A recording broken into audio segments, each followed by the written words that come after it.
7.7 Factoring Special Products. So today we're going to talk about the difference of two square patterns. We actually learned the opposite way of doing this, and it was the sum and difference pattern. So if you remember the sum and difference pattern, it looked like this. A plus B times A minus B, and you would end up with A squared minus B squared. Remember, when you multiplied these two together, didn't matter which method you used. I'm going to FOIL here. So A times A is A squared. A times negative B minus AB. B times A plus AB. B times negative B minus B squared. Negative and a positive. So negative AB plus AB canceled each other out, and you were left with A squared minus B squared. So today we're going to work backwards. So what you're going to be given is something that resembles A squared minus B squared. And you are going to come up with the fact that that factors into A plus B times A minus B. And it doesn't matter if you write A minus B first, then times A plus B. Either way works. Okay, so let's give you an example. Let's say that we have x squared minus 9. Before we tackle this, you know that this is a difference of two special patterns if you have two perfect squares and it's subtraction. If this is addition, it does not work. So let's look at this a little bit differently. Let's look at this as x squared minus 9 is a perfect square. The square root of it is 3. So to get 9, it would be 3 squared. So these two equations are equivalent. So now what you can see is when we factor this, you were told that you need an addition and a subtraction. The x gets divvied up in the front, and you have x and x. The 3 goes here and here, because when you multiply positive 3 times negative 3, you get your negative 9. All right, so let's try this with some problems. We have x squared minus 25. So while we're starting this off, let's put it as x squared minus 25 is a perfect square. The square root would be 5. So 25 is equivalent to 5 squared. So now we can break this into x minus 5 and x plus 5. And there you go. All right, letter B. It's a little bit more complicated, but not a big deal. Is 4 a perfect square? Yes. The square root of 4 would be 2. Z squared, well, since it's squared, it's a perfect squared, and we're going to write Z. Now, if we square that, we end up with 4z squared, because 2 would be squared and z would be squared. We're going to subtract. 1 is a perfect square. That's just 1 squared. So now, when we factor, we don't just have z in front, we have 2z in front of both parentheses. We have a 1 in the back of both parentheses. And since this is subtraction, we have one factor that's going to have a plus sign and one factor that will have a negative sign or subtraction sign. And that's your answer. All right, now, these are a little bit different. If you want to just put your pencil down for a couple minutes, that's great. So what I want you to see, and you don't have to write this part down, but when you look at that, you might say, all right, 54 squared minus 48 squared. I have to square 54, so 54 times 54, if you don't have a calculator, 4 times 4 is 16, carry the 1, then you got 4 times 5 is 20, plus the 1, 21, 5 times 4 is 20, carry the 2, then you got 5 times 5, 25, plus the 2, 27, add those up, you get 2,916. That would be 54 squared, and we're going to subtract that from 48 squared. So I have to multiply 48 times 48, and we get 8 times 8, which is 64, carry the 6, 8 times 4 is 32, plus the 6, 38, 4 times 8 is 32, carry the 3, 4 times 4 is 16, plus the 3, 19, add those, and we end up getting 2,000 304. Then when we subtract, we get 2,916 minus 2,304, and we're almost there. We get 612. Okay. The reason why I didn't want you to write that down and I kind of sped through it is that's a lot of work. But instead of looking at 54 squared minus 48 squared this way, think of this as a squared minus b squared. And that's a plus b times a minus b. And look how simple this becomes. If 54 is a, we're going to get 54 plus b, which is 48, times 54 minus 48. All right, well, 54 plus 48, we got 102. And then, just so you can see for the notes, 54 minus 48 gives you 6. So then when you multiply to do this, a lot of times I think of it as 100 times 6 equals 600. 2 times 6 equals 12. So when you multiply, you get 612. So much easier than all of this to the left. All right, so let's do one more problem similar to that down here. Let's do 36 squared minus 34 squared. So let's look at this as 36 plus 34 times 36 minus 34. In here we get 70 times, here we get 2. Oh, my answer is 140. Okay, I would like you to pause the video, finish 1 through 8 on your own, then unpause it and check your answers. Okay, here are the answers for the on your own part. Next page. Okay, the other pattern that you learned in section 7.3 was the square of a binomial pattern. We are now going to do the opposite of that and learn the perfect square trinomial pattern.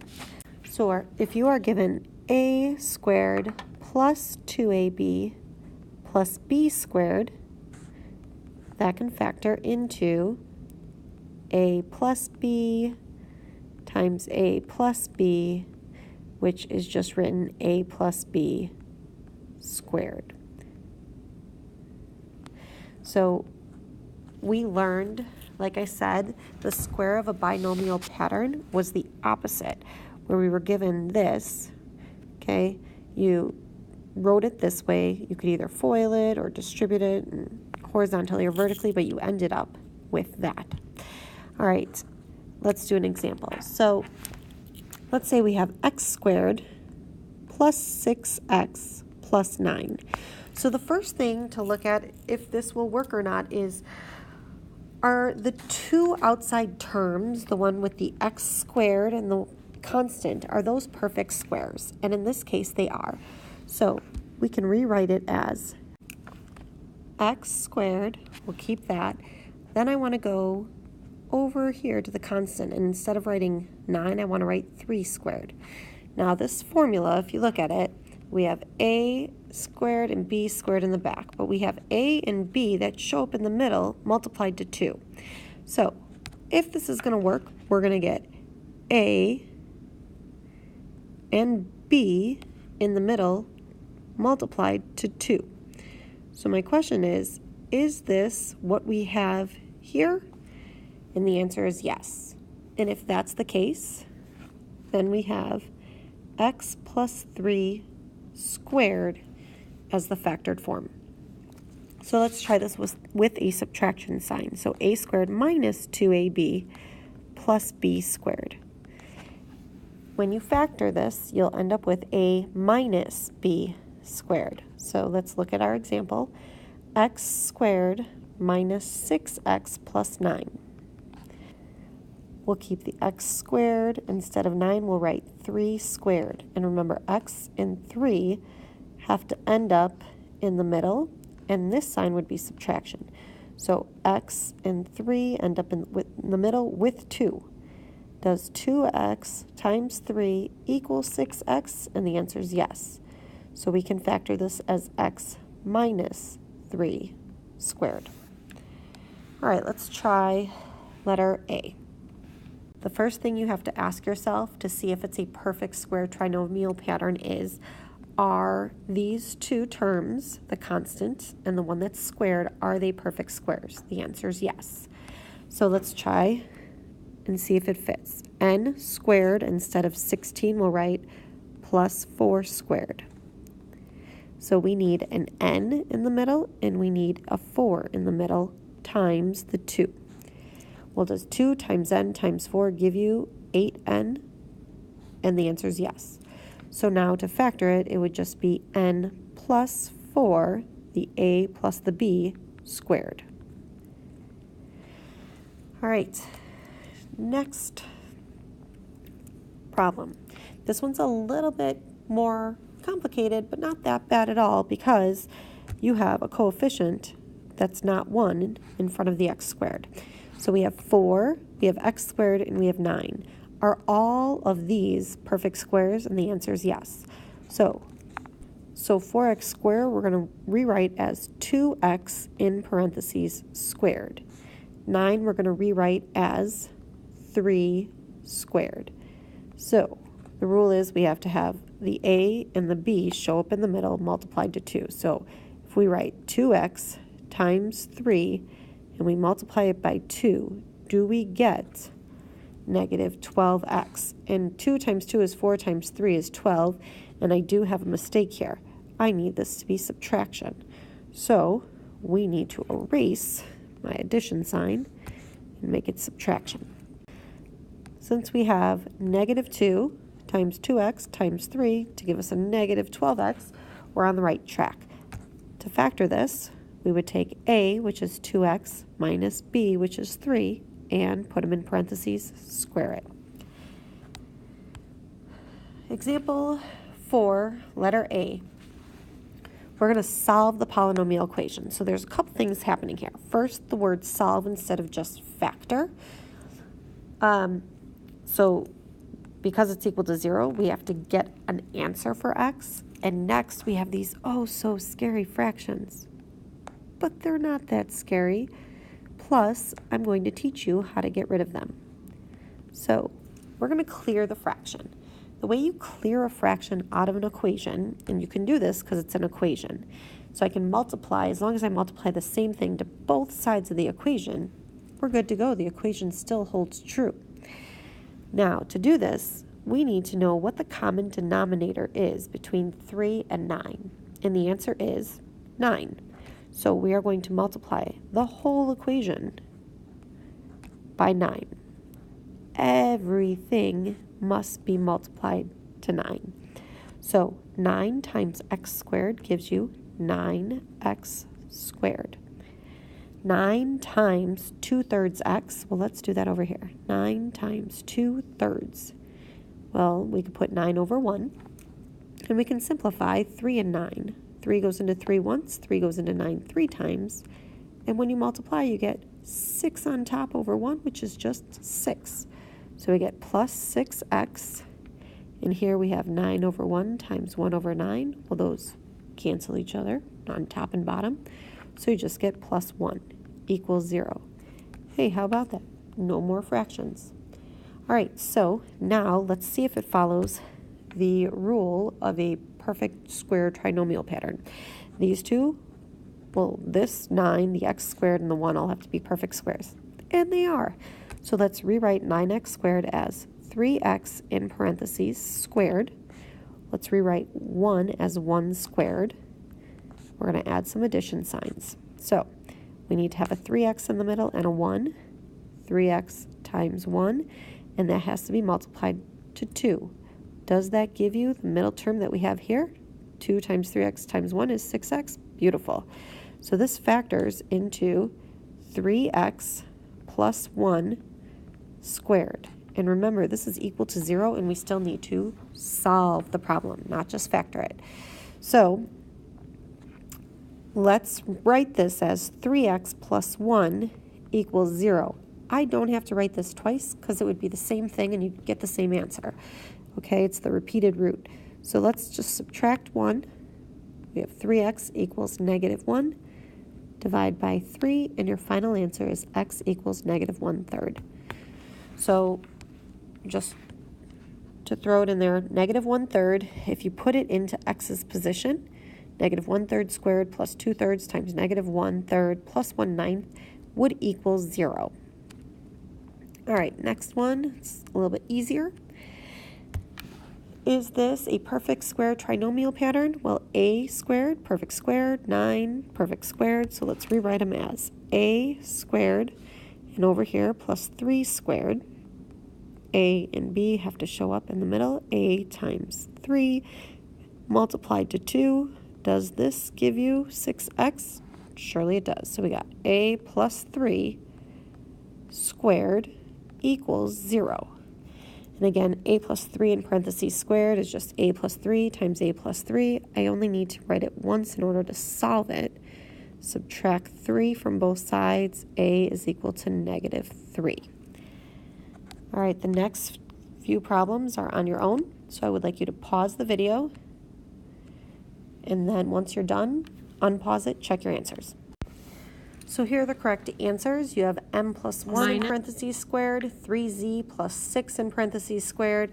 And this one went back to the beginning of this lesson, and you ended up doing n plus 9 times n minus 9 equals 0, and you end up with 9 and negative 9 for the solutions for n. All right, the last problem is a word problem. Oops, it's down here.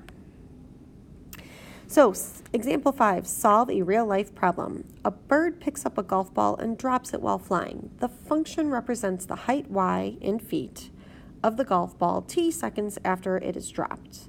The ball hits the top of a 32-foot tall pine tree. After how many seconds does the ball hit the tree? So first of all, you have to understand what you're talking about. A lot of times I like to draw a picture. So we have a bird. And yes, they have a fabulous bird right there, but I'm going to draw my bird right here. And he drops a golf ball. And the golf ball is falling down, down, down until it hits the top of this fabulous pine tree. All right, so they want to know how long is it going to take time, which is represented by t. How long is it going to take until the golf ball hits the top of the pine tree? Well, we also know that the pine tree is 32 feet tall. So now when I look at this, I'm like, all right, I have this equation that is y equals 81 minus 16t squared. I know that t represents time, and y, if you go back to the word problem, the height y in feet. Hey, I have a height of 32 here. So they said that that was y. So instead of y, I'm going to write 32. And that is equal to 81 minus 16. Do I know t? No, I'm trying to find t. That's the big question mark. How long is it going to take for it to hit the top of that 32-foot tree? All right, so the rule, if we're going to factor this, we have to make it equal to 0. So let's subtract 32 from both sides. And we have 0 equals 81 minus 32 is 49 minus 16t squared. And hopefully you look at this and say, 49 is a perfect square, 16 is a perfect square, t squared, perfect square. So we're going, if it has a subtraction sign in the middle, oh, this is perfect. We have 0 equals 7 squared minus 4t in parentheses squared. So now I can write this as 0 equals 7 plus 4t times 7 minus 4t. And let's make them both equal to 0 and solve. So we get 0 equals 7 plus 4t, 0 equals 7 minus 4t, and let's solve for t. Subtract 7 on both sides for this one. Negative 7 equals 4t. Divide by 4, and I get t is equal to negative 7/4. On this side, we're going to subtract 7 again. We We get negative 7 is equal to negative 4t. Divide by negative 4, and t is equal to a negative over a negative would be positive 7/4. So first of all, let's go back. What is t? T is time in seconds. So we either have an answer of negative 7/4 of a second or positive 7/4 of a second. You can't have negative time. So right off the bat, let's just cross this answer out. This is the answer, and if you think about it, 7/4 would be 1 3/4. So t is equal to 1 3/4 of a second, or 1.75 seconds. I'm okay if you write it as a mixed number or a decimal because it's a terminating decimal. All right, so you're almost done. You have to just answer these two in your own words. What is the difference between solving and factoring? Solving and factoring. We've done both of them in this video. And then I would like you to summarize this lesson, 7-7. We'll talk about both of these tomorrow in class.